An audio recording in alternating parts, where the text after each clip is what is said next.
A young waitress's face slammed into the table. Once, twice, 3 times, blood mixed with spilled coffee. A rich boy laughed while his girlfriend filmed it on her phone. The whole diner watched in frozen terror. No one moved, no one breathed, except one man. In the corner booth, a stranger in navy digital camouflage slowly set down his coffee cup. His German shepherd rose to its feet, a low growl building in its chest. And something in that quiet movement, something in those dead, calm eyes, made the rich boy's smile disappear. He had just made the worst mistake of his life. Before we continue, tell us where you're watching from in the comments below. And if this story moves you, please subscribe and follow this story until the very end. Let's see how far this journey takes us together. Ryan Mitchell heard the first impact before he saw it. The sound was unmistakable. Flesh against wood. The kind of sound that cuts through everything else and leaves silence in its wake. He'd heard it before, in places most people only saw in nightmares. His hand stopped halfway to his coffee cup. At the center of the diner, a young woman's face was pressed against a table. A man in expensive clothes held her by the hair, grinding her cheek into the wood, while his friends laughed. "Say you're sorry again," the man demanded. "Louder this time." "I'm sorry," she gasped, tears streaming. "Please, I'm so sorry." He yanked her head up and slammed it down again. Ryan's German shepherd, Ghost, went rigid under the table. A growl vibrated through the dog's chest, low and dangerous. "Easy," Ryan murmured, but his own body was already shifting, muscle memory taking over. 14 years of combat hadn't left him. It never would. "You ruined my shirt," the man's voice carried across the diner. "Do you have any idea how much this costs?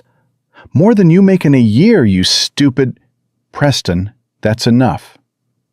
A woman in a white dress touched his arm. "People are staring." "Let them stare." Preston Hargrove III shoved the waitress backward. She stumbled, caught herself on a chair, and stood there trembling. Blood trickled from a cut above her eye. "My father owns half this town. They can watch me do whatever I want."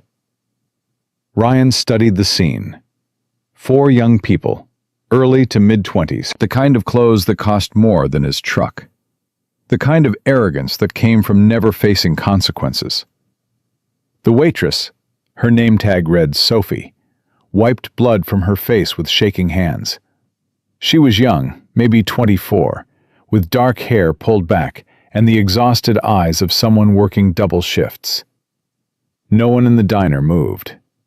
A fisherman at the counter looked down at his eggs. An elderly couple pretended to read their menus. A mother pulled her young son closer and whispered something about keeping quiet. Ryan had seen this before too.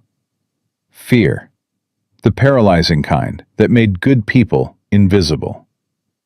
"Someone get me napkins!" Preston snapped his fingers at Sophie. "And a new shirt. You're buying me a new shirt." I can't afford." "Then maybe you should have thought about that before you spilled water on me." One of Preston's friends, a broad-shouldered kid in a polo shirt, laughed. "Dude, just let it go." "She's not worth it." "She's worth exactly what I say she's worth." Preston grabbed Sophie's arm. "Now apologize to my girlfriend for making a scene." "I'm sorry," Sophie whispered. "I'm so sorry." "Pathetic." Preston shoved her again, harder this time. She fell, catching herself on her hands, and stayed there on the floor. Her shoulders shook with silent sobs. Ryan stood up. The movement was slow, deliberate. The chair scraped against the floor, and the sound cut through the diner like a blade. Ghost rose beside him. 70 pounds of trained German shepherd, tan and black coat rippling over coiled muscle. The dog's amber eyes locked onto Preston with predator focus. "Let her go." Ryan's voice wasn't loud. It didn't need to be. It carried the weight of a man who had given orders in places where disobedience meant death. Preston turned. His eyes swept over Ryan's navy digital camouflage uniform, the green and brown pattern of the NWU Type 3. His lip curled. "Who the hell are you?" "Someone who's asking nicely." Ryan stepped forward. "Once." "Oh, this is perfect." Preston laughed and glanced at his friends. "A soldier playing hero. What, did they let you out of the army for lunch?" "Navy." "Whatever." Preston released Sophie and squared up to Ryan. He was tall, maybe 6'1", with the build of someone who'd played lacrosse in prep school. But his stance was wrong. His weight was forward. His hands were open. Amateur. "Listen, G.I. Joe, I don't know what backwoods base you crawled out of, but around here, my family's name means something. So why don't you take your mutt and get back to your corner before I make some calls?" Ghost's growl intensified. Ryan didn't look down, but he felt the dog's readiness through the leash. One word, that's all it would take. "I'm not going to tell you again," Ryan said quietly. "Apologize to her, pay for her medical bills, and leave." "Or what?" Ryan held his gaze. "Or you're going to find out why they trained me." Something flickered in Preston's eyes. Not quite fear. Not yet. But the recognition that maybe, just maybe, he had miscalculated. Then it passed. "You know what?" Preston smiled. The smile of someone who had never lost. "I think I'd rather see what you've got." He threw the first punch. Ryan had been waiting for it. He sidestepped, caught Preston's wrist, and twisted. The motion was fluid, almost gentle, but the result was immediate. Preston's arm locked behind his back at an angle that made him cry out. "Let go! Let go of me!" "I asked nicely." Ryan applied pressure. Not enough to break anything, just enough to make the point. "You should have listened." The friend in the polo rushed forward. Ghost intercepted him, teeth bared, forcing him back against a table. "Stay," Ryan commanded without looking. The friend froze. The other two, another man and the girlfriend, scrambled backward, phones out, recording everything. "Do you have any idea what you're doing?" Preston's voice had gone shrill. "My father will destroy you. He owns the sheriff. He owns the judges. He owns this whole—" "I don't care who your father is." Ryan increased the pressure slightly. Preston whimpered. "What I care about is that young woman you just assaulted. So here's what's going to happen. You're going to apologize. You're going to give her $5,000 for medical expenses and emotional damages. And then you're going to leave this town and never come back." "You're insane!" "Maybe." Ryan's voice was calm. "But I'm also the guy holding your arm. So what's it going to be?" The diner door burst open. Red and blue lights flashed through the window. Two deputies rushed in, hands on their holsters, followed by a man in a khaki uniform with a silver star on his chest. Sheriff Boyd Tucker. He was in his 50s, thick around the middle, with the weathered face of someone who'd spent too many years making bad deals. His eyes swept the scene and landed on Preston. "Mr. Hargrove, are you all right?" Ryan didn't release his grip. "Sheriff, this man assaulted a young woman. I have witnesses." Tucker barely glanced at Sophie, still sitting on the floor, blood on her face. "Let him go. Now." "He committed a crime. Arrest him." "I said let him go." Tucker's hand dropped to his weapon. "Or I'll arrest you for assault." Ryan measured the situation. Two deputies, both nervous, both with hands on their guns, but not drawn. The sheriff was angry, but controlled. And behind it all, Preston's smirk was returning. He knew how this would go. He released Preston anyway. "Smart move, soldier." Tucker stepped between them while Preston scrambled backward, rubbing his wrist. "Now, I don't know where you're from, but around here we have a way of handling things. and it doesn't involve strangers putting their hands on respected members of the community. Respected? Ryan looked at Sophie. He just slammed her face into a table, multiple times. Everyone saw it. I saw a clumsy waitress who tripped and fell. Tucker turned to the diner. Anyone here see different? Silence. The fisherman kept his eyes down. The elderly couple studied their menus. Even the mother with her son looked away. That's what I thought, Tucker smiled at Ryan.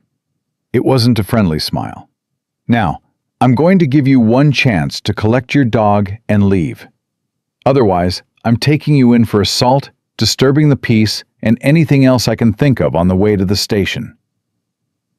Ryan felt Ghost press against his leg. The dog was still rigid, still watching, but waiting for the command.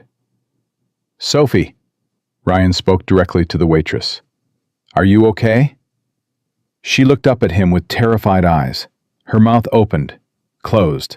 She wanted to speak. He could see it. But fear held her silent. Don't talk to her. Tucker stepped closer.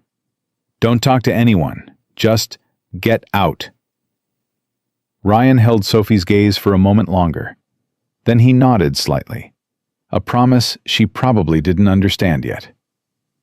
Let's go, Ghost. He walked toward the door. Every step felt wrong. Everything in his training screamed to stay, to fight, to protect. But he knew something none of them did. This wasn't over. Not even close. As he passed Preston, the young man laughed. That's right, walk away. Go back to your base and play with your guns. Leave the real world to people who matter. Ryan stopped. He turned his head just enough to meet Preston's eyes. You assaulted that woman in front of 15 witnesses. You did it while your friends filmed it. And you did it wearing clothes that cost more than most people make in a month. Ryan's voice was soft, but every word landed like a hammer. Men like you think money makes you untouchable. But I've spent 14 years hunting men who thought they were untouchable. He smiled. It wasn't a pleasant smile. I always found them. Something in Preston's expression shifted. That flicker again. The recognition of miscalculation. Ryan walked out. The sunlight hit him like a wall of heat. Ghost stayed close, still alert, still ready. They crossed the parking lot to Ryan's old pickup truck, and he opened the passenger door for the dog. Good boy. Stand down. Ghost jumped in, but didn't relax. His eyes stayed on the diner door. Ryan climbed into the driver's seat and sat there for a moment. His hands rested on the steering wheel. They weren't shaking. They never shook anymore. But inside, something had awakened. Something he'd thought he'd buried with Maria. His wife. 6 months dead now. Cancer had taken her body. But the stress had started long before that. The calls, the threats, the collection notices that came every day, sometimes twice a day, from a lending company that charged interest rates that should have been illegal. It had taken Ryan 3 months after her death to trace those loans. 3 months of digging, following shell companies and false names, until he found the source, Hargrove Financial. Owned by Preston Hargrove II. The same Preston Hargrove, whose son had just beaten a young woman in a diner. The same family that owned the sheriff, the judges, and half the county. Ryan had come to this town for a reason. He'd been watching, gathering evidence, waiting for the right moment. He hadn't expected it to come like this. His phone buzzed. A text from an unknown number. I know who you are. Meet me behind the library at 6 p.m. Come alone. A friend. Ryan stared at the message. Ghost whined softly beside him. I know, boy. I know. He started the truck and pulled out of the parking lot. In the rear-view mirror, he saw Tucker and his deputies escorting Preston to a shiny black SUV. Saw Sophie, standing in the diner doorway, watching him leave. Her eyes held something he recognized. Hope. The desperate, fragile kind that came from finally seeing someone stand up. Ryan merged onto the coastal highway. The ocean stretched endlessly to his right. Maria had loved the ocean. She'd always wanted to retire near the water. "We'll get a little house," she used to say. "Nothing fancy, just somewhere we can hear the waves at night." She never got that house. But Ryan was going to make sure the men responsible paid for it. He reached under his seat and pulled out a folder. Inside were 3 years of documents, financial records, court transcripts, police reports. Every family the Hargroves had destroyed. Every victim who had lost everything to their predatory loans, including Maria Mitchell, including himself. The library was on the edge of town, a small brick building that looked like it hadn't been updated since the 80s. Ryan arrived early, parking in the back lot where the shadows were deepest.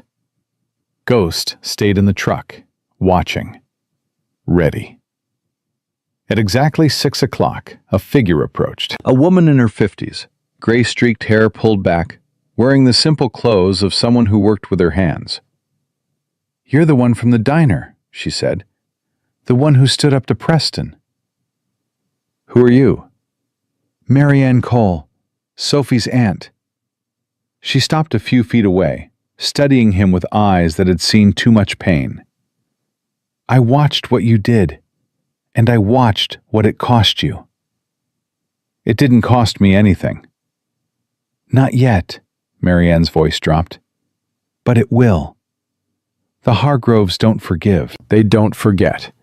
And they definitely don't let people humiliate them in public. I'm not afraid of them." "You should be." She reached into her bag and pulled out a thick envelope. "But if you're really willing to fight, then maybe we can help each other." Ryan took the envelope. Inside were photographs, documents, names and dates. "What is this?" "Evidence. Everything Sophie and I have been collecting for 2 years. Marianne's eyes hardened. "Preston has done this before. 6 other women that we know of. Assaulted. Beaten. One of them ended up in the hospital for 3 weeks. Every case disappeared. Every victim was paid off or scared off." "Why didn't you go to the authorities?" "We tried. The sheriff is on Hargrove's payroll. The district attorney is Hargrove's golf buddy. The judge who handles most cases in this county, he owes Hargrove $500,000 in campaign contributions." Marianne laughed bitterly. "There are no authorities here. There's just power. And the Hargroves have all of it." Ryan flipped through the documents. Medical records. Police reports marked unfounded. Settlement agreements with enormous numbers and strict confidentiality clauses. "This is good," he said slowly. "But it's not enough. Not for federal charges." "I know." Marianne stepped closer. "That's why I need to know, who are you? Really? Because regular people don't look at Preston Hargrove the way you did. They don't talk to Sheriff Tucker like that. And they definitely don't carry themselves like they've been to war." Ryan was silent for a long moment. Then he opened his own folder and handed it to her. Marianne's face changed as she read. Shock first, then understanding, then something that looked like hope. "Oh my God," she whispered. "They did this to your wife?" "They did this to hundreds of families. My wife was just one of them." Ryan's voice was flat, controlled. "She needed experimental cancer treatment. Insurance wouldn't cover it. We were desperate. Someone recommended a private lender who could help. Fast money, they said. Flexible terms. Hargrove Financial. We didn't know. The paperwork was buried in shell companies. By the time we figured it out, we were trapped. 23% interest, fees on top of fees. And when we couldn't pay..." Ryan's jaw tightened. "They called every day, sometimes every hour. They showed up at her hospital room. They told her that we'd lose everything. Our house, our savings, our dignity. They stressed her into her grave. Marianne's eyes were wet. I'm so sorry. Don't be sorry. Help me destroy them. She met his gaze. In that moment, an alliance was formed. Sophie wanted to come tonight, Marianne said. I told her it was too dangerous. But she wanted me to give you this. She handed him a small slip of paper. A phone number. She's been keeping records too. Every time Preston came into that diner. Every threat. Every accident that wasn't really an accident. Marianne's voice hardened. He's been targeting her for months. Showing up at her workplace. Following her home. Making sure she knows she can't escape. Why her? Because she filed a complaint last year, after he grabbed her in the parking lot. Nothing came of it, of course, but Preston doesn't forget. He's been punishing her ever since. Ryan pocketed the phone number. What about her family? It's just me and her mother is sick. Diabetes. She needs medication they can barely afford. Marianne paused. They also have a loan, with Hargrove Financial. If they miss one more payment, they lose their house. Of course they did. It was the same pattern, the same trap. Squeeze the vulnerable until they broke, then take everything they had. I have contacts, Ryan said. Federal. People who've been building a case against Hargrove for years.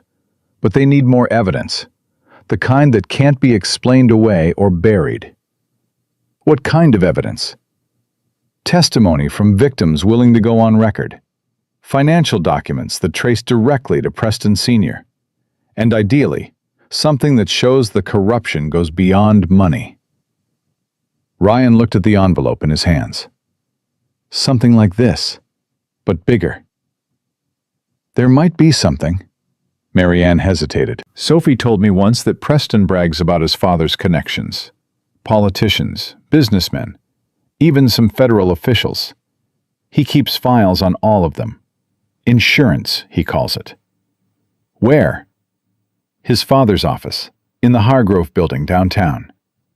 She shook her head. But getting in there would be impossible. Security cameras, guards, biometric locks, the place is a fortress. Ryan smiled slightly. I've been in worse fortresses. You can't be serious. I'm always serious. Before Marianne could respond, headlights swept across the parking lot. A sheriff's cruiser pulled in, moving slowly, searchlight probing the shadows. Get down, Ryan hissed. They ducked behind a dumpster as the cruiser crept past. Through the gaps in the metal, Ryan saw Tucker himself behind the wheel, scanning the area with predator eyes. The cruiser paused near Ryan's truck. Tucker stared at it for a long moment. Then he picked up his radio. I found his vehicle, library parking lot. Send backup. Ryan's jaw tightened. You have to go, Marianne whispered. Now. What about you? I'll walk home. They're not looking for me. She gripped his arm. Please, take the evidence. Use it. End this. Ryan hesitated for only a second. Then he moved. He circled wide, using the building as cover, approaching his truck from the opposite side. Ghost was already alert, watching through the window, waiting. Ryan reached the driver's door just as another cruiser appeared at the lot's entrance. He had maybe 30 seconds. He jumped in, started the engine, and floored it. The truck roared backward, tires screaming on asphalt. He spun the wheel, shifted gears, and shot forward, blowing past the second cruiser before the deputy could react. In the rear-view mirror, he saw Tucker scrambling out of his car. Saw the rage on the sheriff's face. All units, pursuit. Black pickup, heading north on Harbor Road. Do not lose him. Ryan pushed the truck harder. Ghost braced in the passenger seat, calm despite the chaos. They'd been in worse situations together. The highway stretched ahead, dark and empty. Ryan knew these roads. He'd been studying them for weeks, mapping every turn, every shortcut, every place to disappear. 2 miles north, he saw what he was looking for. a dirt road that led into the marsh, invisible unless you knew it existed. He killed his headlights and turned. The truck bounced along the rough track, branches scraping the sides, darkness swallowing them whole. Behind him, the sirens wailed past on the highway, still searching, still hunting. Ryan stopped the truck and sat in the silence. His heart was steady. His breathing was controlled. 14 years of combat had taught him how to stay calm when everything fell apart. Ghost whined softly. "I know, boy." Ryan reached over and scratched behind the dog's ears. "We're okay. For now." His phone buzzed.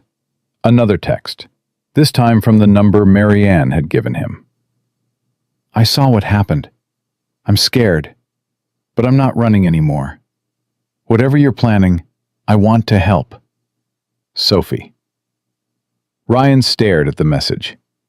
In the darkness, surrounded by enemies, hunted by a corrupt sheriff in service to a criminal empire, he should have felt trapped. Instead, he felt something he hadn't felt in months: purpose. Maria had always said he needed a mission, something bigger than himself, something worth fighting for. He'd thought that mission died with her. He was wrong. Ryan typed his response. "Stay safe. Don't contact me again until I reach out. This is going to get dangerous before it gets better." Sophie's reply came immediately. "I've been in danger for 2 years.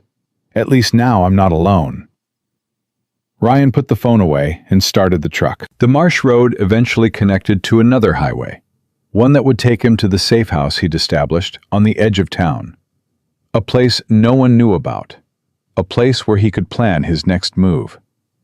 Because Preston Hargrove had just made this personal, and Ryan Mitchell had never lost a fight that mattered.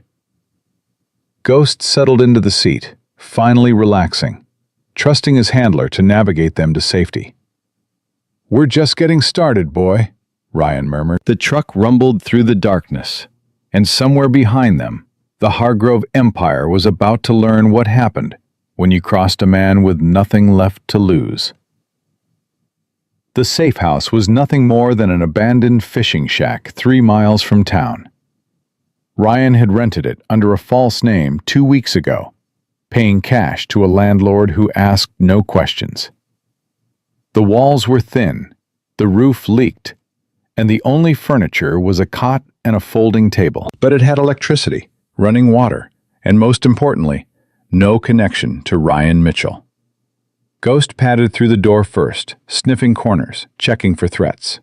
Old habits from their deployment days. When he found nothing, he circled twice and settled near the door, eyes still open, still watching. Ryan spread Marianne's documents across the table. 6 victims. 6 women Preston Hargrove III had assaulted over 3 years. Medical records showing broken bones, concussions, facial lacerations. Police reports filed and dismissed. Settlement agreements with 6-figure payouts and ironclad confidentiality clauses. "Bastard," Ryan muttered. But it wasn't enough. Not for federal charges. Not for the kind of justice that would actually stick. He needed more. His phone buzzed. Unknown number, again. "You made quite an impression today." The voice was male, older, cultured. "Mr. Mitchell, or should I say, Petty Officer Mitchell. Former SEAL Team 5. 14 years of distinguished service. Honorable discharge 8 months ago, following the death of your wife." Ryan's blood went cold. "Who is this?" "Someone who's been watching you for 3 weeks. Someone who knows exactly why you came to this town." A soft laugh. "Did you really think you could investigate my family without me noticing?" Preston Hargrove II. Ryan gripped the phone tighter. "What do you want?" "The same thing all reasonable men want. To avoid unnecessary conflict." Hargrove's voice was smooth, reasonable. The voice of a man who had talked his way out of 1,000 corners. "You have grievances. I understand that. Your wife's illness, the financial pressures, the unfortunate circumstances of her final months. These things create anger, resentment, the need to blame someone. My wife died because your company harassed her into her grave. Your wife died because she had cancer, Mr. Mitchell. Everything else is interpretation. A pause. But I'm not calling to argue. I'm calling to offer you a way out. I'm listening. Leave town tonight. Take your evidence, your dog, your righteous anger, and go. In return, I'll personally ensure that every debt associated with your wife's treatment is forgiven, your credit restored, a fresh start, anywhere you choose. Ryan laughed. It wasn't a pleasant sound. You think I came here for money? I think you came here for revenge, and I'm offering you something better. Hargrove's voice hardened slightly. But I need you to understand something, Mr. Mitchell. I'm only making this offer once. If you refuse, if you continue this crusade, I will destroy you. Not metaphorically, literally. I will take everything you have left and grind it into dust. You already took everything I had. Silence on the line. My wife's name was Maria. She was a nurse. She spent 30 years taking care of people who couldn't take care of themselves. And when she got sick, when she needed help, your company sent collectors to her hospital room. They called her every day. They told her she was worthless, that she'd ruined our lives, that she might as well just give up. Ryan's voice didn't waver. She died believing she was a burden. She died thinking she'd failed me. And that's on you. I'm sorry for your loss. Hargrove didn't sound sorry. But business is business. If your wife couldn't handle the terms of her agreement, your son beat a young woman today, slammed her face into a table in front of a dozen witnesses, and your sheriff covered it up. Ryan cut him off. That's not business. That's a pattern. And patterns are what federal prosecutors love. Another pause. Longer this time. You're making a mistake. Maybe, but it's mine to make. Then we have nothing more to discuss. Hargrove's voice went flat. Goodbye, Mr. Mitchell. I hope your principles keep you warm when you're sleeping in a cell. The line went dead. Ryan stood motionless for a long moment. Then he set the phone down and looked at Ghost. He's scared. Ghost's ears perked up. He called me himself. Not a lawyer. Not an intermediary. He called me personally at 11 o'clock at night to offer a bribe. Ryan smiled grimly. That means I'm closer than I thought. He turned back to the documents. Somewhere in these pages was the key, the connection that would bring the whole empire down. He just had to find it. 3 hours later, his phone buzzed again. This time he recognized the number. Sophie. I shouldn't be calling, she said immediately, but something happened. What? They came to my house, Sheriff Tucker and 2 deputies. They said they were investigating a disturbance at the diner. Her voice shook. They searched everything. My room, my mother's room, even my daughter's closet. They took my laptop and my phone. I'm using my neighbor's right now. Did they find anything?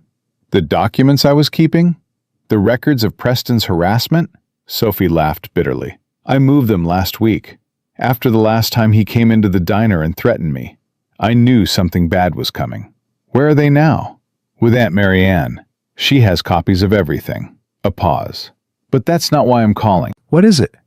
When they searched my mother's room, Tucker found her medication. He took it.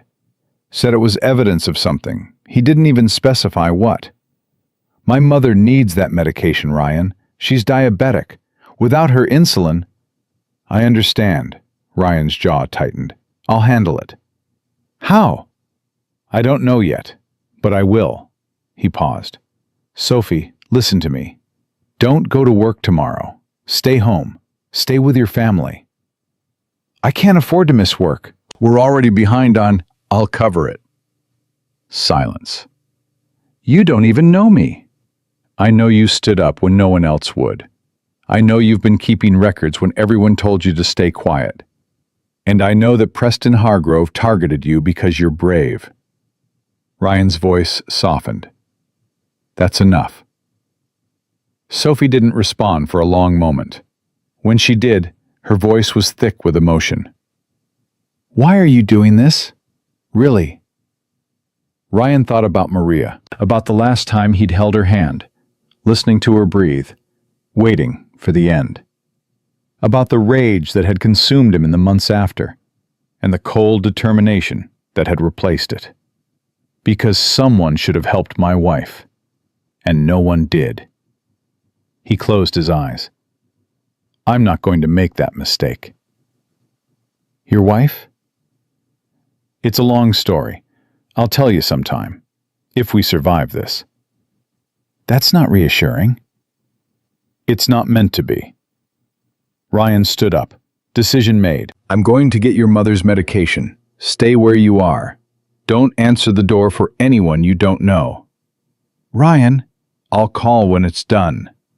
He hung up before she could argue. Ghost rose immediately, sensing the shift in his handler's energy. Ryan grabbed his jacket and the keys to the truck. Come on, boy, we've got work to do. The pharmacy was closed when Ryan arrived, but he knew the pharmacist lived in the apartment above, a Vietnam veteran named Earl Dawkins, 73 years old, who had served 2 tours as a medic before coming home to a country that didn't want to remember what he'd done. Ryan had met him during his first week in town, recognizing the look in Earl's eyes, the look of a man who had seen things that never fully let go. He knocked on the side door. It took 3 minutes for Earl to answer, wearing a bathrobe and holding a baseball bat. Who's there? Ryan Mitchell. We met at the VFW last week. The door cracked open. Earl's eyes narrowed, then widened with recognition. The SEAL? What the hell are you doing here at midnight? I need insulin for a diabetic patient who had her medication confiscated by Sheriff Tucker. Earl's expression darkened. Tucker? That corrupt son of a... He trailed off, shaking his head. He's been pulling this garbage for years, using his badge to settle personal scores. Can you help? Earl studied him for a long moment. Then he stepped back and opened the door wider. Come in. Tell me what you need. 20 minutes later, Ryan left with a bag containing insulin, syringes, and enough supplies to last a month. Earl had refused payment. Consider it professional courtesy, the old man said. One veteran to another, and one human being to another. He gripped Ryan's arm. You're going after them, aren't you? The Hargroves? Yes. Good. Earl's eyes burned with old anger.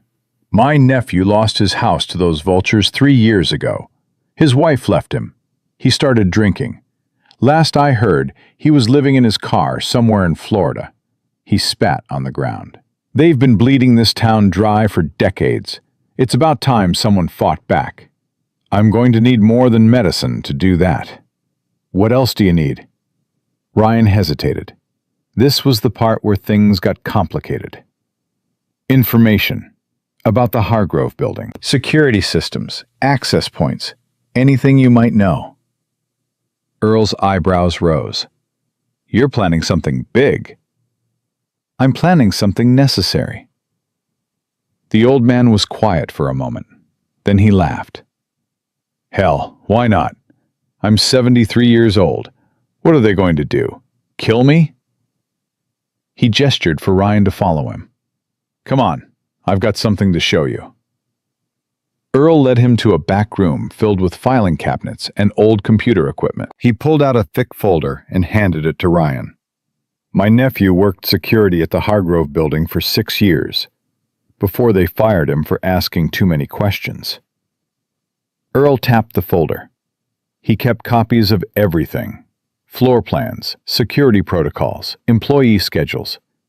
He was building a case, trying to prove they were laundering money. But then the drinking got bad, and he lost focus. Ryan opened the folder. His heart rate increased as he scanned the contents. This was exactly what he needed. "Earl, this is—" "It's yours. Use it." The old man's voice hardened. "Just promise me one thing." "Name it." "When you bring them down, when you finally make them pay for everything they've done, make sure the whole world sees it.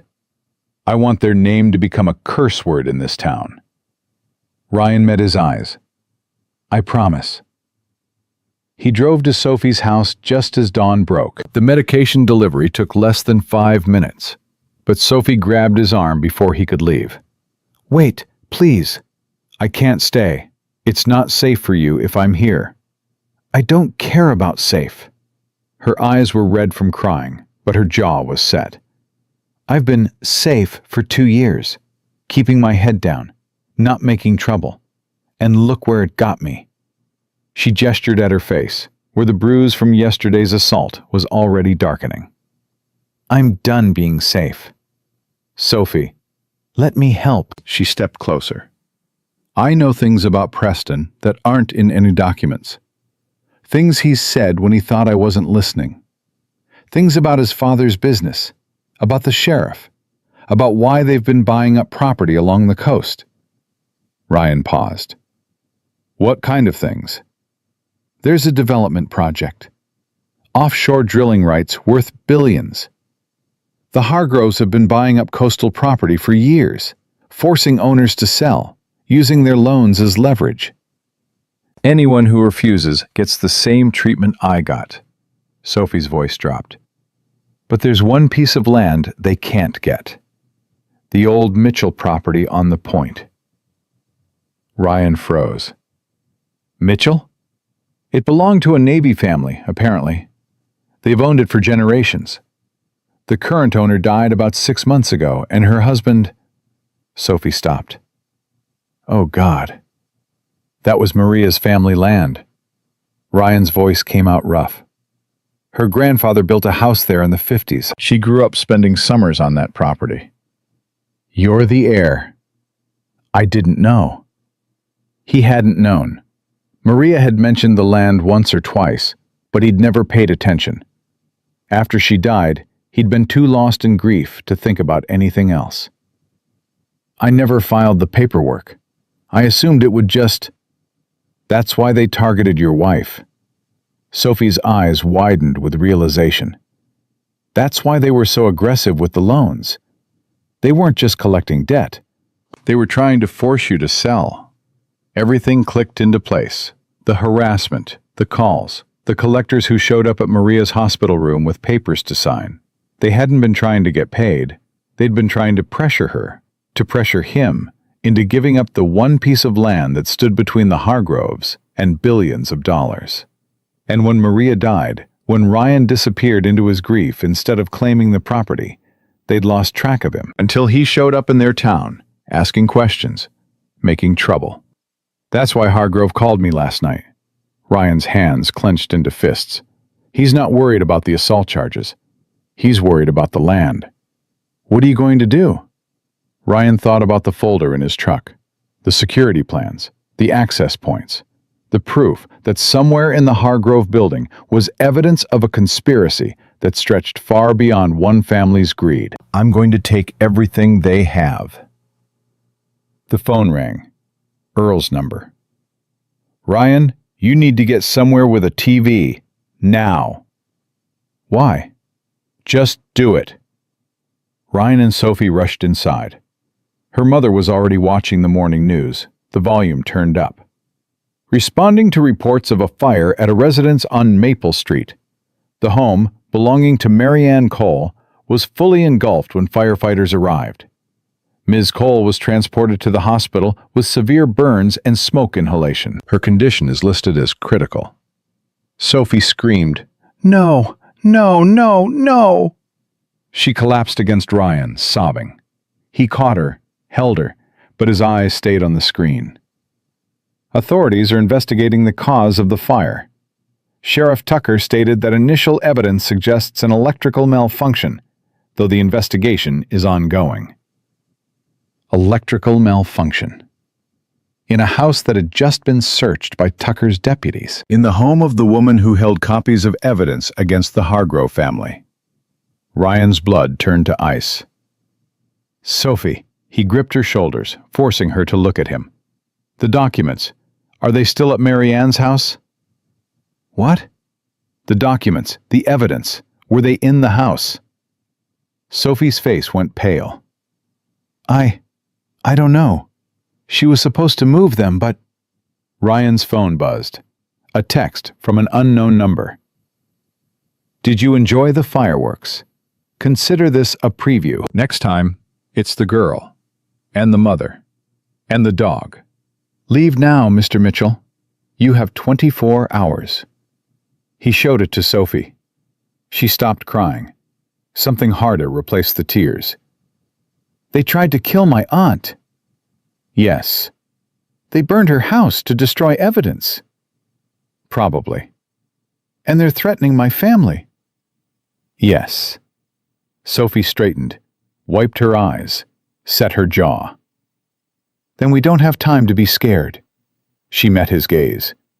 What's the plan?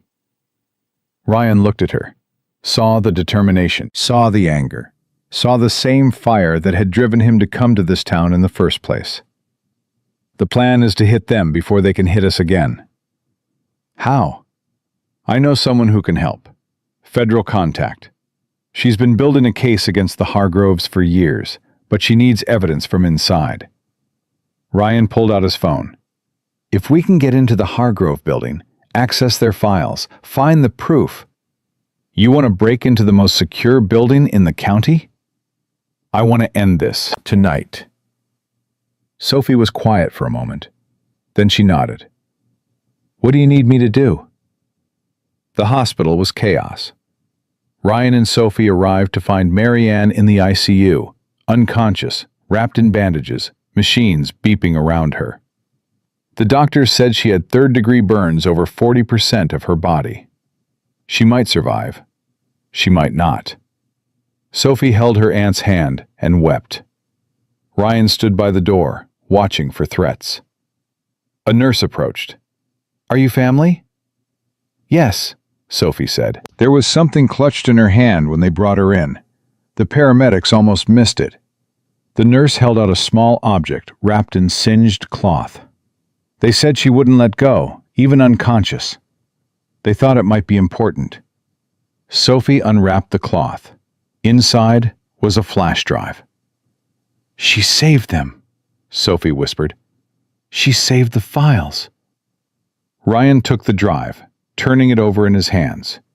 It was scorched, but intact. If the data was still readable.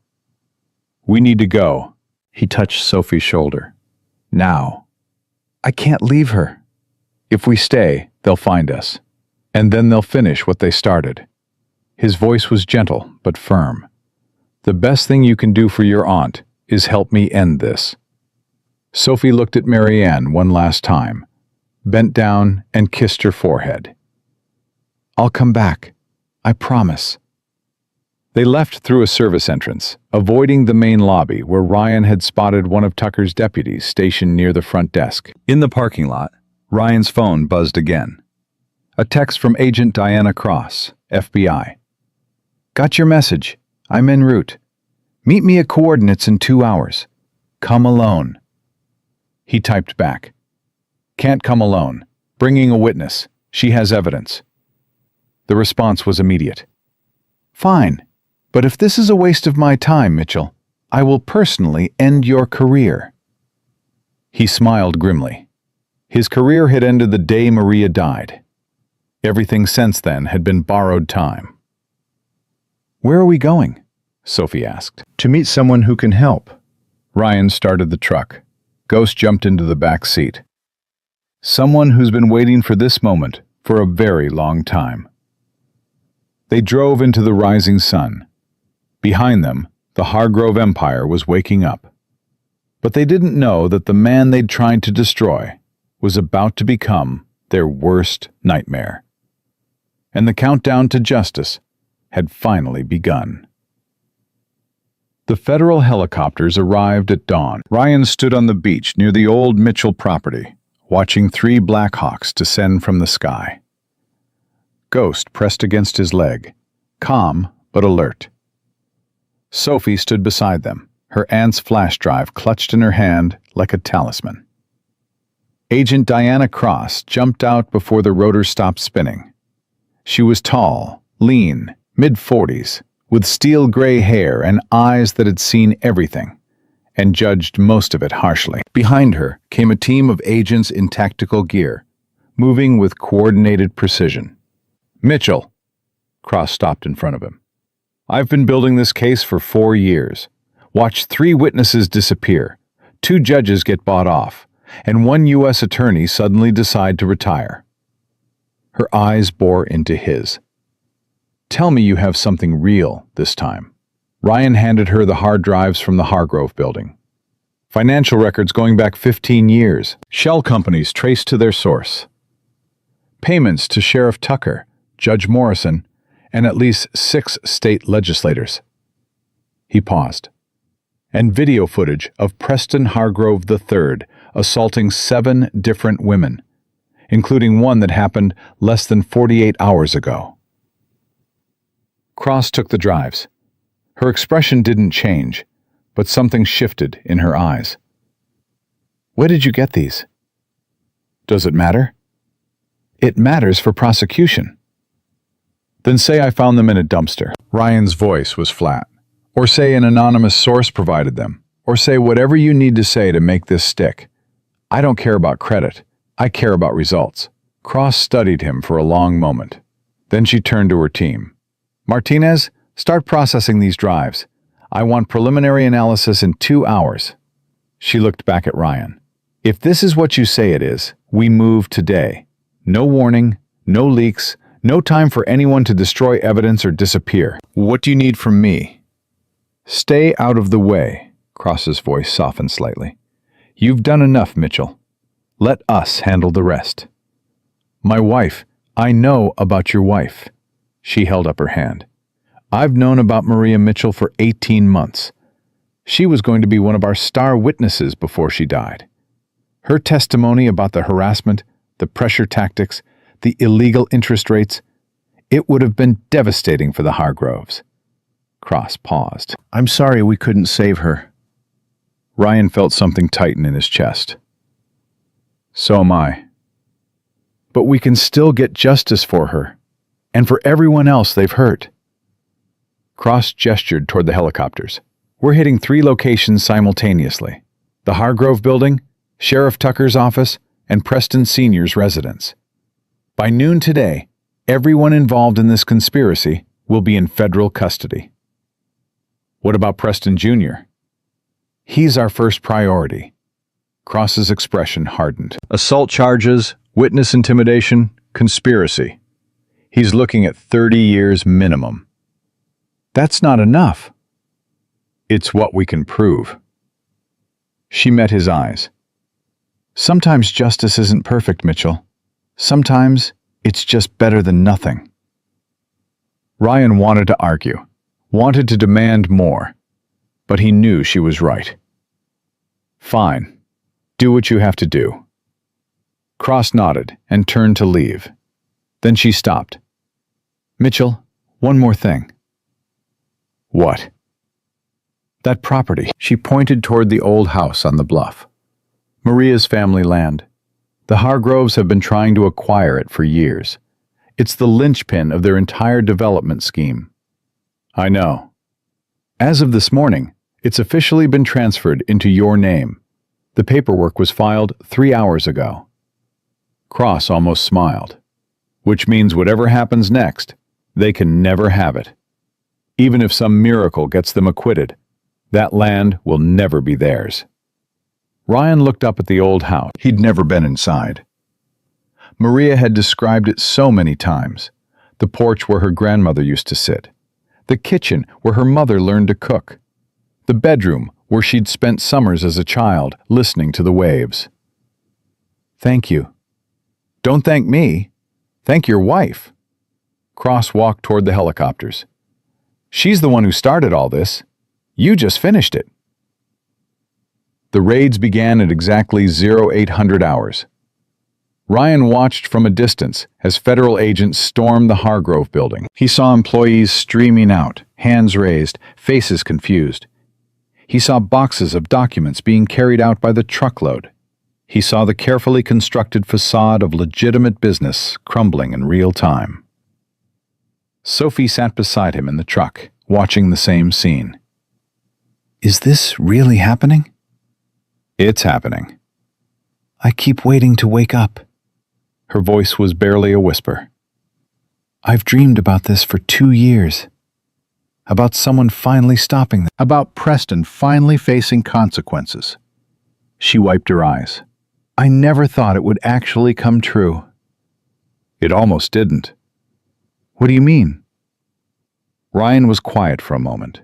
Then he said, Last night, when we were inside the building, I had Preston alone. He was on the floor, bleeding, begging for mercy. And for about 3 seconds, I thought about ending it myself. Permanently. Sophie stared at him.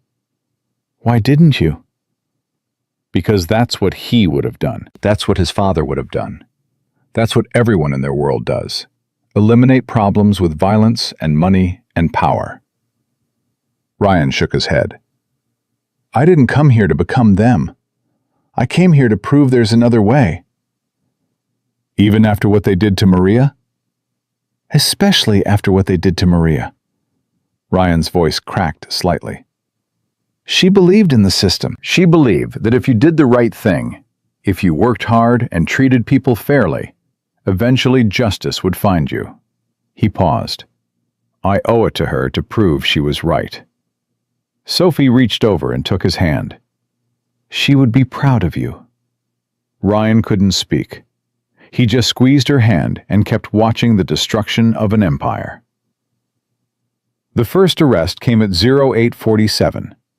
Sheriff Boyd Tucker was pulled from his office in handcuffs, still wearing his uniform, still carrying his badge. The look on his face was pure disbelief, the expression of a man who had never imagined consequences applying to him.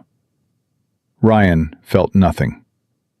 Tucker had protected the Hargroves for 15 years. He'd buried complaints, intimidated witnesses, destroyed evidence. He'd looked the other way while women were beaten and families were destroyed. And he'd done it all for money. Now he would spend the rest of his life in a cell. That seemed about right. Preston Hargrove II was arrested at 0912. He came out of his mansion with lawyers already flanking him, shouting about violations of due process and prosecutorial overreach. But the handcuffs went on anyway. The agents didn't care about his money or his connections or his carefully cultivated image of respectability. They cared about the evidence, and the evidence was overwhelming. Ryan watched as they loaded Hargrove into a federal vehicle. For just a moment, the old man's eyes found his through the crowd. There was no fear in that gaze, no remorse, just cold, calculating hatred. Ryan held his stare until the vehicle pulled away. That's him? Sophie asked. The father? That's him. He looks ordinary. Most monsters do. The call came at 0931. Cross's voice was tight with controlled urgency. Mitchell, we have a problem. What? Preston Jr. He wasn't at any of our target locations. His phone's been turned off for 6 hours, and his car was found abandoned near the marina. Ryan's blood went cold. He ran. We're searching, but he has money, contacts, and a head start. If he gets out of the country, he won't. How do you know? Ryan thought about everything he'd learned in the past 48 hours. About Preston's arrogance, his need for control, his pathological inability to accept defeat. Because he's not running away. He's planning something. Like what? I don't know yet. But he's not the type to just disappear. He's going to want revenge. On who? Ryan looked at Sophie. At the diner, in the distance, had all the people Preston had hurt over the years. Everyone. They found Sophie's mother first. She was missing from the house. No signs of struggle, no note, just an empty bedroom and a daughter's screaming panic. "Mom! Mom, where are you?" Ryan searched the property while Sophie fell apart. Ghost tracked a scent from the bedroom to the back door, then lost it near the street. Someone had picked her up. Someone with a car. "Sophie," Ryan grabbed her shoulders. "Listen to me. I need you to focus." "They took her. They took my mother." "I know, and we're going to get her back, but I need you to think. Where would Preston go? Where would he feel safe?" "I don't know. I don't know anything." "Yes, you do. You've been watching him for 2 years. You know his patterns, his habits, his weaknesses." Ryan's voice was calm but urgent. "Think, Sophie. Where does he go when he's cornered?" She forced herself to breathe, to think. "The yacht. His father's yacht. It's docked at the private marina on the north end of town. He goes there when he wants to get away from everything. That's where we'll find him." "How do you know?" "Because it's the only place left where he still has power." Ryan pulled out his phone and dialed Cross. And men like Preston can't survive without power. The marina was quiet when they arrived. Too quiet. Ryan approached alone, leaving Sophie and Ghost at a safe distance. His training kicked in automatically, assessing angles, identifying cover, mapping potential threats. The yacht was there, lights on, movement visible through the windows. He circled closer, staying low, using the other boats as concealment. When he reached the gangway, he could hear voices. "Can't believe you brought her here." A woman's voice, angry, scared. "Shut up, Amber. I'm thinking." Preston. "Thinking? We need to run. The feds are everywhere. Your father's in custody, and you're sitting here playing games with some old lady." "She's leverage. Don't you understand? As long as we have her, they can't touch us." Ryan's jaw tightened. Sophie's mother was on that boat. Alive, at least. But for how long? He pulled out his phone and texted Cross the location. Then he started moving. The gangway was exposed. No way to approach without being seen. He'd have to be fast. He was halfway up when a voice stopped him. "That's far enough, soldier boy." Ryan turned. Preston stood on the deck, holding a gun. Not pointed at Ryan, pointed at someone behind him, an elderly woman with gray hair and terrified eyes. Sophie's mother. "Drop whatever weapons you have. Slowly." Ryan raised his hands. "Easy. Just stay calm." "Calm? Calm?" Preston laughed, but there was hysteria in it. "My father is in federal custody. My accounts are frozen. My entire life is falling apart because of you. Your life was falling apart long before I showed up. You just didn't notice." "Shut up!" Preston pressed the gun harder against the old woman's head. She whimpered. "You ruined everything. You and that stupid waitress and everyone else who couldn't just mind their own business." "Sophie didn't ruin anything. Neither did I. You did this to yourself, Preston. Every woman you hurt, every family you destroyed, every crime you committed. That's all you." "I didn't commit crimes. I did what I had to do." "You beat a young woman in a diner. You slammed her face into a table, in front of witnesses." Ryan's voice was steady. "That's not survival. That's sickness." Preston's hand trembled. The gun wavered. "You don't understand. You can't understand. Growing up with my father, the expectations, the pressure. Save it for your therapist or your cellmate." Ryan took a step forward. "Let her go, Preston. It's over." "It's not over until I say it's over." "Look around you. Your girlfriend is crying on the deck. Your father is in handcuffs. Federal agents are 5 minutes away." Ryan gestured at the marina. You've got nowhere to go and nothing to bargain with. The only question left is how you want this to end. Maybe I want it to end with both of us dead. You don't mean that. Don't I? Preston's eyes were wild now. My whole life, I've been told I'm special, that I'm better than everyone else, that the rules don't apply to me. And you know what? I believed it. I really believed it. I know. But now I look at myself and I see, his voice broke. I see nothing. I'm nothing without my father's money. I'm nothing without his name. I'm just a scared little boy who never grew up. For just a moment, Ryan felt something unexpected. Pity.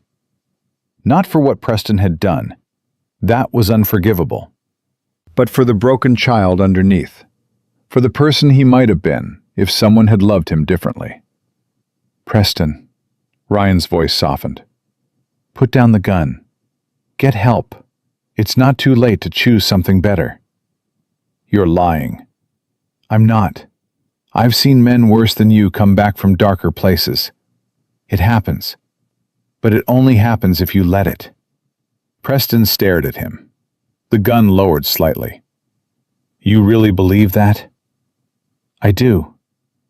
Silence stretched between them. The waves lapped against the hull. The wind whispered through the rigging. Then Ghost barked. It came from behind, a sharp warning that made Ryan spin instinctively. And in that moment, Preston made his choice. He shoved Sophie's mother toward Ryan and ran. Ryan caught the old woman before she hit the deck. Are you okay? Are you hurt? I'm fine. She clutched his arm. Go! Stop him! Ryan was already moving. Preston had jumped from the yacht to the dock and was running toward a speedboat at the end of the pier. Ryan sprinted after him, closing the distance with every stride. But Preston reached the boat first. The engine roared to life. The lines were cut. The boat lurched away from the dock just as Ryan reached the edge. For 1 second, he considered jumping. Then the federal helicopters appeared. 3 of them, rising from behind the marina buildings, searchlights blazing, loudspeakers booming. Federal agents, cut your engine and raise your hands. This is your only warning. Preston's boat kept moving. Stop the vessel now or we will open fire. For a moment, Ryan thought Preston would actually try to run, would rather die than face consequences. But then the boat slowed. The engine cut. And Preston Hargrove III raised his hands. The arrest took less than 3 minutes. Agents swarmed the speedboat from a Coast Guard cutter. Preston was pulled out, handcuffed, and loaded onto a federal helicopter without ceremony. Ryan watched from the dock. It was over.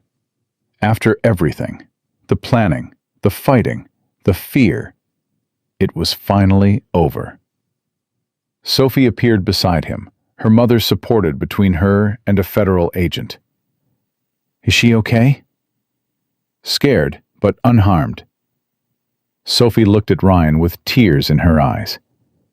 Thank you. Thank you for everything. I didn't do it for thanks. I know. That's why it means so much.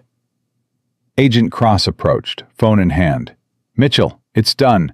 All 3 Hargroves in custody. Tucker and 12 deputies, 2 judges and a state senator. She almost smiled. This is the biggest corruption case this state has seen in 50 years. Good. Good? That's all you have to say? Ryan looked at the water, at the boats, at the town that had suffered so long under the Hargrove shadow. It's not about what I say. It's about what happens next. He met Cross's eyes. Make sure it sticks. Make sure they can't buy their way out.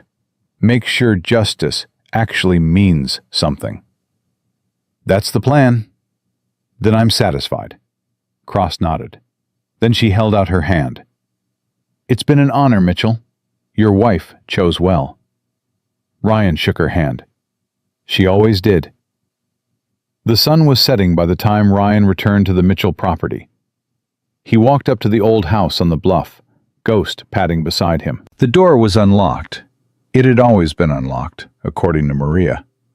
Her grandmother never believed in locks. Inside, dust covered everything. Sheets draped the furniture. Pictures hung on the walls, faded by decades of sunlight.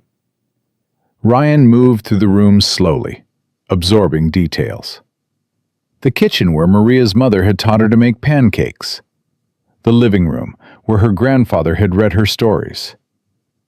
The porch where she had dreamed of someday bringing her own children. She never got to do any of that. Ryan found a photograph on the mantel.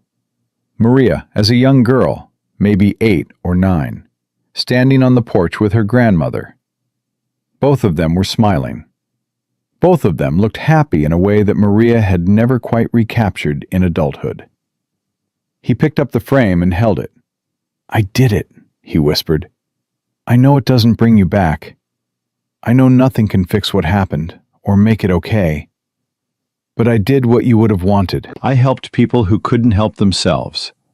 I stood up when everyone else sat down." Ghost whined softly and pressed against his leg. "I'm going to stay here for a while, in your grandmother's house. Take care of the place. Maybe fix it up." Ryan touched the glass over Maria's face. "And every morning, I'm going to walk down to the beach and watch the sunrise, just like you always wanted to do." He set the photograph back on the mantel. "I love you, Maria. I always will. And wherever you are, I hope you're finally at peace." The last light faded outside. Ryan sat down on the dusty couch, Ghost curling up at his feet. For the first time in 6 months, he didn't feel alone. For the first time in 6 months, he felt like maybe, just maybe, the worst was behind him. And somewhere in the distance, the waves kept rolling, steady and eternal, carrying away the last echoes of everything that had been lost. Tomorrow would be different. Tomorrow would be the first day of whatever came next. But tonight, Ryan Mitchell sat in his wife's family home and let himself grieve properly for the first time since she died. And in that grief, somehow, he found the beginning of healing. 3 months changed everything. Ryan woke before dawn, as he always did, and walked down to the beach with Ghost padding silently beside him. The waves rolled in steady and eternal, washing away footprints, carrying secrets to the sea. He had made this walk every morning since the arrests. Sometimes Sophie joined him. Sometimes her daughter Lily came too, running ahead to chase sandpipers while Ghost bounded after her. But most mornings, it was just Ryan and his dog, watching the sun rise over water that had witnessed generations of Mitchell family history. Today felt different. Today was the day the verdicts would be announced. His phone buzzed. Agent Cross. "It's done. All 3 Hargroves convicted on all counts. Preston Sr. got 25 years.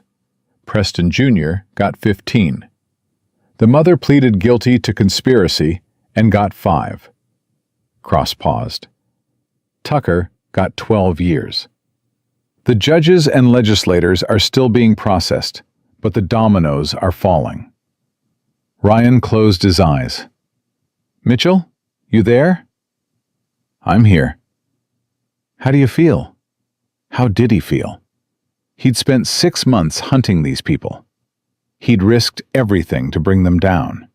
And now it was over. Really, truly over. "I feel like Maria would be proud." "She would be," Cross's voice softened. "Listen, I know you turned down the consulting position, but the offer still stands. We could use someone like you." "I appreciate it, but I found something better." "The dog program?" "Among other things." Cross laughed. "Fair enough. Take care of yourself, Mitchell, and if you ever change your mind, I know where to find you." He hung up and looked at Ghost. "It's over, boy. They got what they deserved." Ghost's tail wagged once, understanding, always understanding. They walked back up the bluff together, toward the house that Maria had loved, toward the life Ryan was slowly learning to build. The diner had a new name now. Sophie had bought it 2 months ago, using the settlement money from her civil suit against the Hargroves. The old sign that said, Bayview Diner, had been replaced with something simpler. Second chances. Ryan pushed through the door at exactly 7 a.m., Ghost at his heels. The morning rush was just starting. Fishermen grabbing coffee before heading out. Families stopping for breakfast. Tourists passing through on their way to somewhere else. But the atmosphere was different now. Lighter. The fear that had hung over this place for years had finally lifted. "There he is!" Earl Dawkins waved from his usual booth. "The man of the hour!" Ryan slid in across from him. "I'm not the man of anything." "Don't be modest. Word just came through about the verdicts. 25 years for the old man. That's practically a life sentence at his age." Earl grinned. "I called my nephew in Florida. First time he's sounded hopeful in years." "How's he doing?" "Better. He's in a program now, getting clean. Says he might even come back here someday, start over." Earl's eyes grew wet. 3 months ago, I thought this town was dying. Now look at it." Ryan looked. The diner was full, not just with locals, but with people he'd never seen before. Journalists, investigators, curious visitors who had heard about the small coastal town that had taken down a criminal empire. Some of them were writing books. Some were making documentaries. All of them wanted to understand how it happened. "They keep asking me for interviews," Earl continued. "Want to know what it was like living under the Hargrove thumb. What it felt like when everything changed." "What do you tell them?" "I tell them the truth, that most of us were too scared to fight. That we knew things were wrong but convinced ourselves it wasn't our problem. That it took a stranger, a man with nothing left to lose, to show us what courage looked like." "That's not entirely accurate." "It's accurate enough." Earl leaned forward. "You didn't just take down the Hargroves, Ryan. You reminded us who we could be. That's worth more than any conviction." Sophie appeared with coffee, setting a cup in front of each of them. "You heard the news?" she asked Ryan. "I heard." "How do you feel?" Everyone kept asking him that. How did he feel? What did justice taste like? Was the pain finally over? Ryan took a sip of coffee before answering. "I feel like it's time to focus on something else." "Like what?" He looked at her. Really looked. 3 months had changed Sophie, too. The fear was gone from her eyes. Her shoulders no longer hunched forward protectively. She smiled now, actually smiled, and meant it. "Like the future." Sophie's cheeks flushed slightly. "That's cryptic." "I'm a cryptic kind of guy." Earl laughed and stood up. "I'll leave you two alone. Got to spread the good news around town." He clapped Ryan on the shoulder. "Thank you, son, for everything." After he left, Sophie slid into the booth across from Ryan. "Marianne called this morning." "How is she?" "Stronger every day. The doctors say she'll be ready for discharge next week." Sophie's voice caught. "She asked about you, wanted to know if you were staying." "What did you tell her?" "I told her I didn't know, that you hadn't said anything definite." She met his eyes. "Are you staying, Ryan?" He'd thought about this question every staying meant trusting that the world wouldn't take everything from him twice. "My wife always wanted to live by the ocean," he said slowly. "She talked about it constantly. A little house near the water where we could grow old together, listen to the waves at night, maybe have kids running around." He paused. "She never got that dream, but I could still honor it." "What are you saying?" "I'm saying this feels like home. For the first time since Maria died, somewhere actually feels like home." Ryan reached across the table and took her hand. "I'm staying, Sophie, if you'll have me." Her eyes filled with tears. You idiot. Of course I'll have you. Ghost barked once from under the table. Approval, Ryan decided, and the tension broke into laughter. I should get back to work, Sophie said, wiping her eyes. But tonight, dinner, at your place. Our place. She froze. What? The Mitchell house, Maria's family property. It's too big for just me and Ghost. Ryan squeezed her hand. Move in, you and Lily. We'll figure out the rest as we go. Ryan, that's... Too fast? Probably. Crazy? Definitely. He smiled. But I've spent 6 months learning that life is short and precious and completely unpredictable. I don't want to waste another day being careful. Sophie stared at him. Then she laughed. A real laugh, full and bright and free. Okay. Yes. Okay. She stood up, still laughing. But you're explaining this to my mother. Deal. She walked away, still shaking her head, and Ryan watched her go with something warm spreading through his chest. It felt suspiciously like hope. The afternoon brought unexpected visitors. Ryan was working on the porch railing. The old wood had finally given up, when a convoy of cars pulled up the dirt road. Federal plates. Official looking. Ghost's hackles rose. Easy boy. Agent Cross stepped out of the lead vehicle, followed by a man Ryan didn't recognize. Older. Distinguished. The kind of bearing that came from decades in government service. Mitchell. Cross approached with the stranger. This is Deputy Director Harrison, FBI. He wanted to meet you personally. Harrison extended his hand. Mr. Mitchell, I've heard a great deal about you. Should I be worried? On the contrary. Harrison's handshake was firm. You've done something remarkable here. Not just the Hargrove case, though that alone would be impressive, but what you've built in the aftermath. The Veterans Support Program, the community outreach, the way you've helped this town heal. I just did what needed doing. That's exactly what the best people always say. Harrison released his hand. I'm not here to recruit you. Agent Cross already told me you declined. But I wanted to offer something else. What's that? Resources. For your program. Harrison pulled an envelope from his jacket. Federal grant money designated for veteran rehabilitation initiatives. Your dog training operation qualifies, if you're interested. Ryan took the envelope.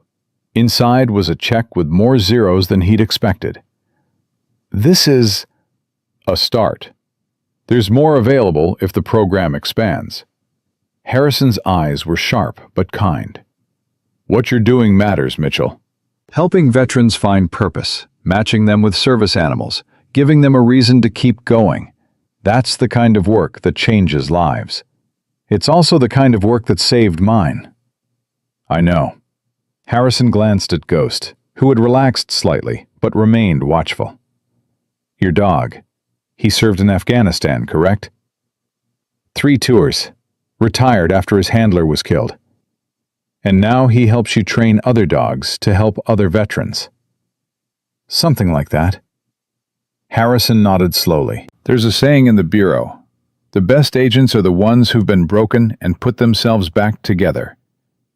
I think the same is true for all of us. He extended his hand again. Good luck, Mitchell. I have a feeling we'll be hearing more about what you build here. After they left, Ryan stood on the porch holding the check. Ghost pressed against his leg. You hear that, boy? We're official now. Ghost's tail wagged. Come on, let's go tell Sophie. The veteran program had started small. Just 3 dogs and 3 veterans in the beginning. Ryan had converted the old barn on the Mitchell property into a training facility, using techniques he'd learned during his years working with military canine units. Sophie had connected him with rescue organizations that specialized in dogs with potential for service work. But word spread. Within 2 months, they had a waiting list. Veterans from across the state, and then from neighboring states, started reaching out. Some had PTSD. Some had physical disabilities. All of them had been failed by a system that didn't know how to help them adjust to civilian life. Ryan understood their pain. He'd lived it. The day after Harrison's visit, Ryan was working with a new arrival, a Marine named Jackson who'd lost both legs to an IED in Iraq, when the phone rang. "Mitchell, it's Cross. You sitting down?" "I'm in the middle of training." "This can't wait." She paused. "Preston Sr. died in custody last night. Heart attack. His lawyers are claiming prison stress, but the medical examiner says it was a pre-existing condition that went untreated." Ryan processed this slowly. "How do you feel about that?" "I don't know yet." He watched Jackson work with a young German shepherd named Duke, both of them finding their rhythm together. "Part of me thinks he got off easy. 25 years of prison stress versus the lifetimes of suffering he caused. And the other part? The other part knows that hatred is a poison. It doesn't matter how he died. What matters is that he can't hurt anyone else." Ryan paused. "Maria used to say that forgiveness isn't about letting people off the hook. It's about setting yourself free. Your wife sounds like she was a remarkable woman."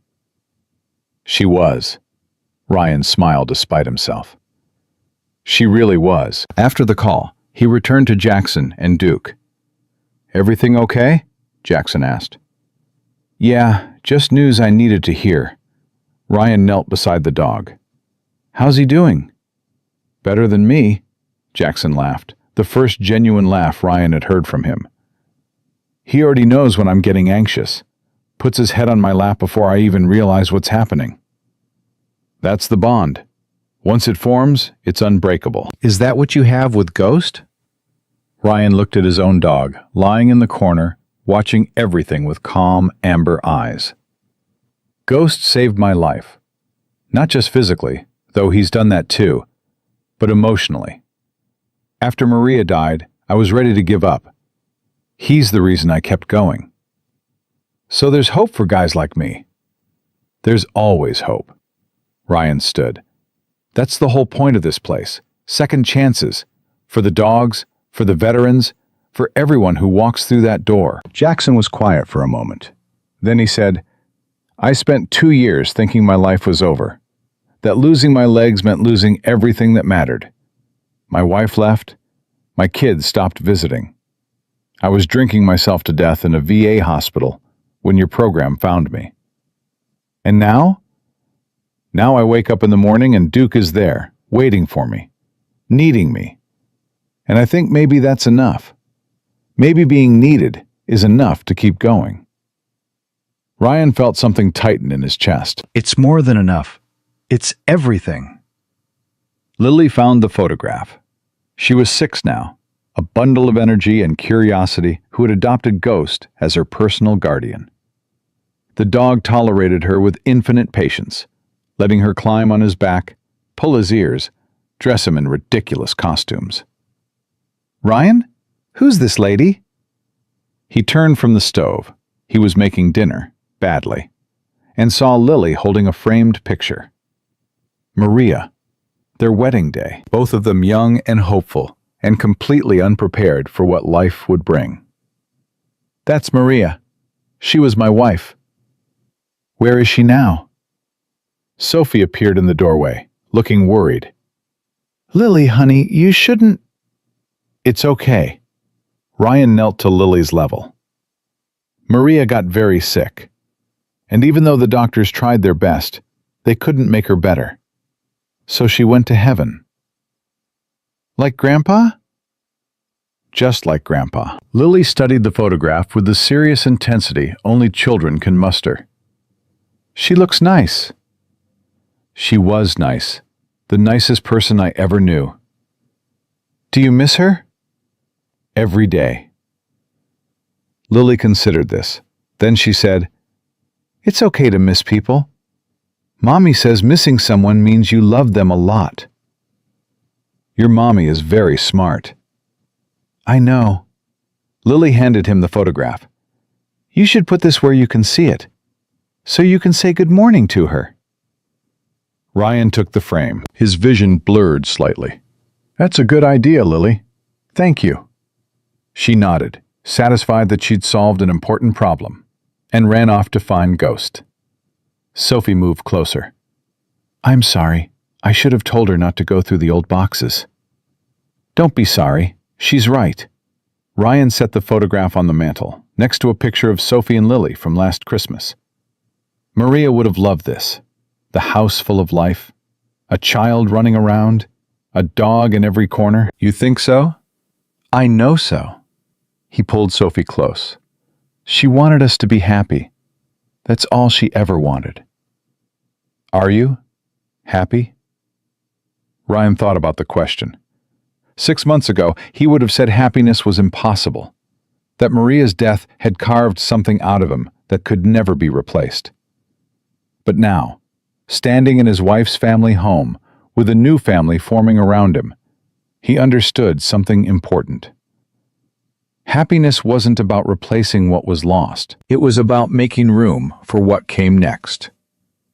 Yeah, he said, I really am. The ceremony happened on a Saturday. Sophie had organized it, a community gathering at the diner to celebrate the 1-year anniversary of the Hargrove arrests. Everyone was invited. Everyone came. The diner was packed. Fishermen in their best clothes, families with children, veterans from Ryan's program. Even Agent Cross made the drive from Washington. Earl gave a speech about resilience and courage. Mary Ann, fully recovered, walking with a cane but walking, spoke about the power of standing up. Sophie talked about second chances and what they meant for a community that had forgotten how to hope. Then everyone looked at Ryan. He hadn't prepared anything, hadn't expected to speak. But Sophie was nodding encouragingly, and Ghost was sitting at his feet like he belonged there. And the words came anyway. A year ago, I walked into this diner looking for a cheap meal. I was broken, and barely holding on.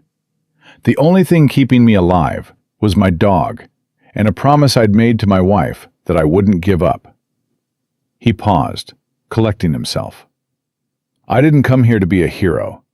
I came here to investigate the people who'd destroyed my family. I was angry.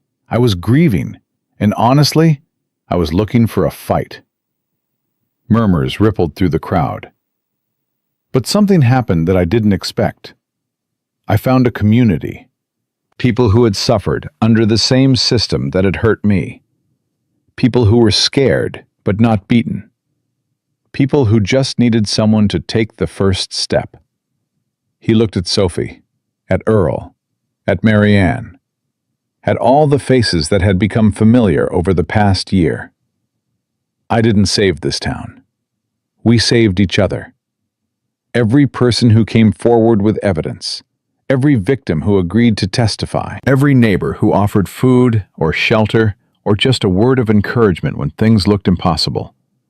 This is your victory, all of you. Ghost stood up and pressed against his leg. Ryan rested a hand on the dog's head. My wife used to say that God doesn't always stop evil from happening, but he gives ordinary people the strength to stand up when it matters most. I didn't understand that for a long time. I was too angry, too focused on vengeance. He took a breath. But now I understand. The strength isn't in winning. It's in fighting. It's in refusing to look away when everyone else does. It's in choosing hope over despair, love over hate, community over isolation. He raised his coffee cup.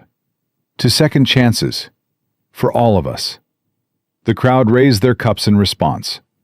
To second chances. After the ceremony, after the hugs and handshakes and tears, Ryan found himself alone on the diner's back porch. Ghost lay beside him. The sun was setting over the water, painting everything in shades of gold and red. Sophie found him there. Hey. Hey. She sat down beside him, close enough that their shoulders touched. "That was a good speech." "I didn't plan it." "The best ones are never planned." She took his hand. "I have something to tell you." "What?" She was quiet for a moment. Then, "I'm pregnant." Ryan stopped breathing. "What?" 8 weeks. I found out this morning."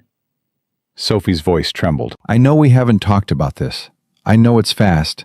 I know—" He kissed her.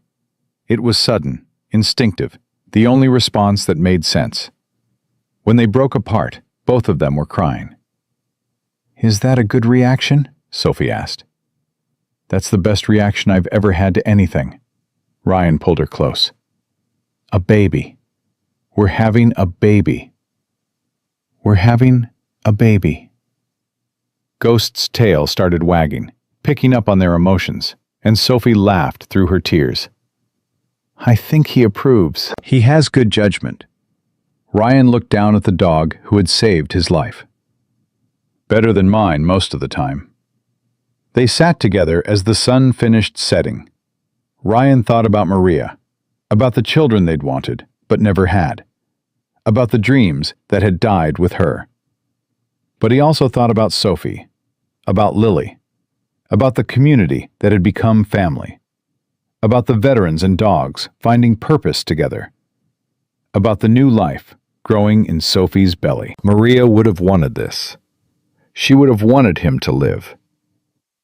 A year ago, Ryan Mitchell had walked into a diner with nothing but a dog and a death wish. He had found corruption, violence, and evil at its most banal and brutal. But he had also found Sophie, found purpose, found home.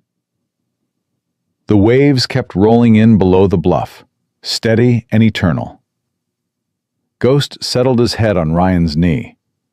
Sophie leaned against his shoulder. And somewhere in the house behind them, Lily was probably convincing Earl to let her have a second piece of pie. This was his life now. This was his second chance. And he was finally, completely, at peace. If this story moved you, share it with someone who needs hope today. Leave a comment about where you're watching from and what this story reminded you of. Subscribe for more stories of faith, courage, and quiet strength. And remember this: evil exists. It always has, and always will. But so does courage. So does love. So does the simple, stubborn determination to do what's right when everyone else looks away. Ryan Mitchell learned that lesson in a coastal diner, watching a young woman get hurt and choosing to act. He learned it again in hospital rooms and courtrooms and federal offices. And he's still learning it today, every time he matches a broken veteran with a dog who needs purpose. The world isn't saved by superheroes. It's saved by ordinary people who refuse to stay silent. Be one of them. May God bless you and keep you. May He give you courage when fear whispers, and light when the road seems dark. And may you always remember that you are never alone, and that goodness still has power. Sometimes the miracle isn't thunder from the sky or fire from heaven. Sometimes the miracle is just a man who sees something wrong and refuses to look away. That's the miracle. That's the light. And it lives in every single one of us, waiting for the moment we choose to let it shine.